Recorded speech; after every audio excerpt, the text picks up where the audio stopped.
Bilal ibn Rabah was born into slavery, a condition that was compounded after he became one of the first believers to follow the teachings of Prophet Muhammad. Bilal's father was an Arab slave, and his mother was a former princess of modern-day Ethiopia, who was also enslaved. Bilal was ruled by a master who punished him for his conversion to Islam. He dragged Bilal around Mecca, encouraging people to mock him. He even tried to force him to renounce his faith by placing a large rock on his chest and pinning him on the ground. But far from renouncing his faith, Bilal showed a defiance and strength in the face of persecution and violence. Impressed by Bilal's steadfastness to the Islamic faith, Prophet Muhammad sent one of his closest friends, Abu Bakr, to pay for Bilal's freedom.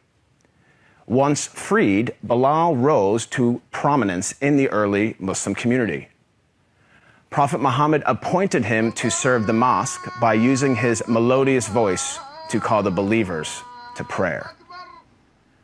Bilal was a black man, and for some, his blackness made him unfit for such an honor. On one occasion, a companion of the Prophet, a man named Abu Dar, disparagingly said to Bilal, "You son of a black woman." This drew a swift rebuke from Prophet Muhammad. "Are you taunting him about his black mother?" asked the Prophet. "There is still some influence of ignorance in you." The ignorance the Prophet identified was rooted in the misguided view that a person's race reflects his or her moral character or social status. In fact, the Prophet's message of racial equality stood in stark contrast to the prevalent racial animosities of 7th century Arabia. Scholars refer to the period prior to the advent of Islam as Jahiliyyah, a time of ignorance, which included racism. Arguably, Prophet Muhammad was the first person in human history to declare, in no uncertain terms, that no person is above another by virtue of race or ethnicity. This declaration is crystallized in one of the Prophet's notable speeches, his last sermon, as it is known, which was delivered on Mount Arafat in 632 AD. In that sermon, the Prophet unequivocally condemned racism when he said, "All mankind is descended from Adam and Eve. An Arab has no superiority over a non-Arab, and a non-Arab has no superiority over an Arab.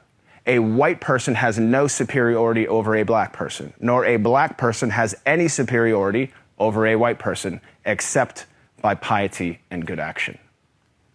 Ever since then, Prophet Muhammad's teachings on racial equality have inspired human beings to strive for racial equality and justice for all.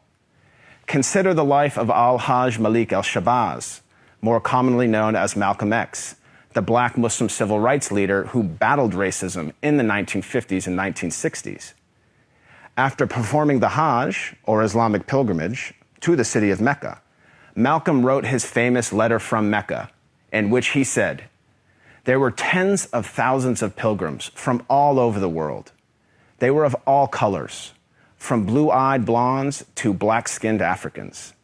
But we were all participating in the same ritual, displaying a spirit of unity and brotherhood that my experiences in America had led me to believe never could exist between the white and the non-white."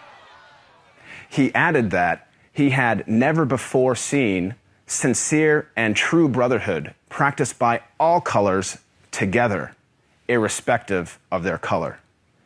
The Hajj for Malcolm represented a shift away from racism and towards racial equality.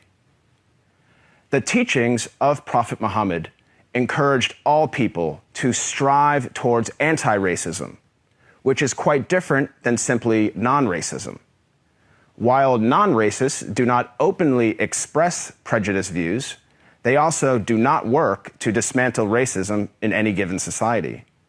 The Prophet of Islam actively challenged and dismantled the covert, the overt, and the systematic racism around him.